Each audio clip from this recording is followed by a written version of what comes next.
سلام بینندگان عزیز، سرخط خبرها از رادیوی آزادی. امامعلی رحمان اردوغان را تبریک و توصیف کرد. در مرز تاجیکستان با افغانستان در یک روز بیش از 30 دیدبانگاه به استفاده دادند. سال گذشته روس‌ها از روسیه گریختند، ولی زن و مرد تاجیک به طور رکوردی بر روسیه رفتند. امامعلی رحمان پرزیدنت تاجیکستان رجب طیب اردوغان را برای پیروزی در انتخابات پرزیدنتی این کشور تبریک کرد. او در نامه‌اش به اردوغان گفته است که نتیجه معرکه مهم انتخاباتی بازگویی باز یک دلیل اعتماد جامعه ترکیه به شما و از جانب آن به طور وسیع دستگیری یافتن سیاست سازنده تان میباشد. پرزیدنت تاجیکستان امیدواری کرده است که در زمان رهبری اردوغان همکاری‌های دو کشور باز بهتر خواهد شد. در دور دوم انتخابات در روز 28 می اردوغان با کسب بیش از 26 میلیون رای و بیش از 53% رای مردم پیروزی به دست آورد. رقیب او کمال قلیچداراغلو با کسب نزدیک 24 میلیون رای که بیش از 47% رای مردم است مغلوب شد. نامزد مخالفان کمال قلیچداراغلو این دور از انتخابات را ناعادلانه ترین طی سالهای گذشته خواند و اعلام کرد که به مبارزه خود علیه دولت اردوغان ادامه خواهد داد. وزارت کارهای داخلی روسیه سناتوری آمریکایی لینسی گریم را در رویخط افراد مورد پیگرد مقامات این کشور جای داده است. روز جمعه دفتر مطبوعات پرزیدنت اوکراین نوار تحریر شده ملاقات این سناتور با رهبر اوکراین ولادیمیر زلنسکی را نشر کرد.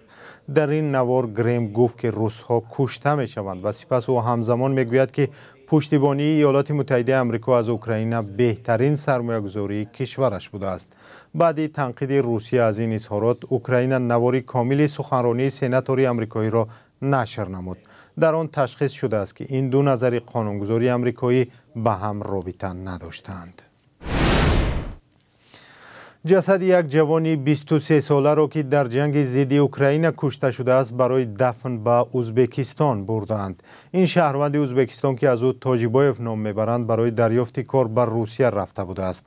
او قهوه‌خانه باز کرده همزمان با ماشین شخصیش تاکسیرانی میکرده است.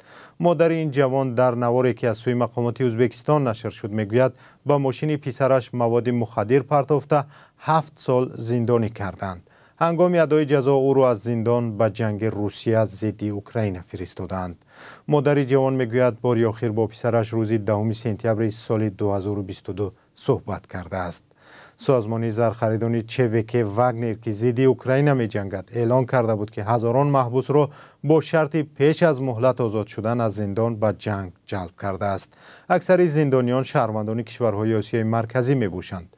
تاکنون خبری بیش از 20 محبوس تاجیک که در اوکراین کشته شدند رسانه‌ای شده است و جسدهای آنها را به تاجیکستان فرستادند.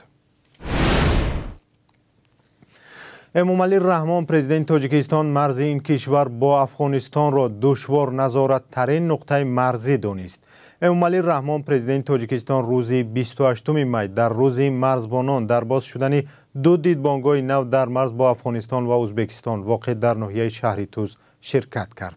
سامانه پرزیدنت تاجیکستان خبر داد که در یک روز 33 دیدبانگاه و به مکانی زیست برای مرزبانان به استفاده داده شده است که اکثر آنها در مرز با افغانستان قرار دارند و برای 4000 سرباز پیش بینی شدند.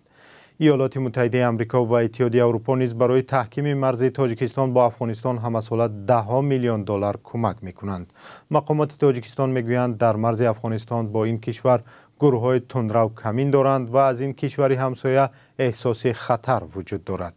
ضمناً برخی از سربازان و پدر و مادران آنها از وضع خدمت، تامینات خوراکواری و لباس، مهترسالاری و لطوکوبی نوسکران شکایت میکنند. نیروهای مرزبانی که مربوط به کمیته دولتی امنیت ملی میباشند به بازرسی سازمانهای غیر دولتی در آنها راه دادن نمی شود.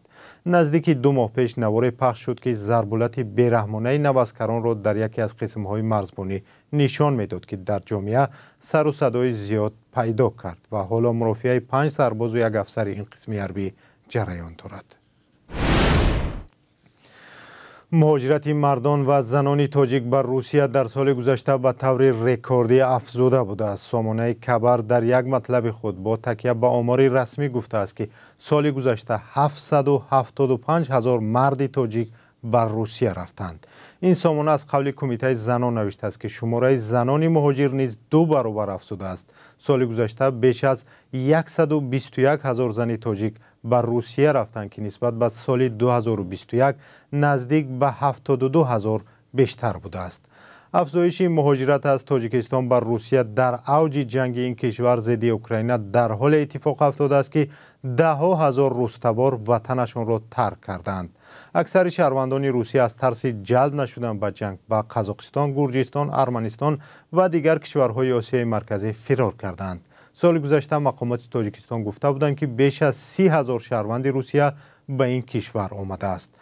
با وجود مشکلات زیاد، افزایش مهاجرت تاجیکان به این کشور را کریم جان یاروف، حامی حقوق مهاجران، تنگ دستی از حد بیش مردم تاجیک نامیده است. و در پایان برنامه قربی اسعار، بانک ملی تاجیکستان برای روز 29 می قربی 1000 روبل روسی را 136 سامانی، $1 آمریکایی را 10 سامانی و 91 دیرم و 1 یورو را 11 سامانی و 71 دیرم مقرر کرده است. شما را با خبر و گزارش های بیشتر در برنامه اخباری آزادی انتظاریم که ساعت 18 به وقت دوشنبه و ساعت 16 به وقت مسکو پخش خواهد شد. تا برنامه های دیگر، خدا نگهدار.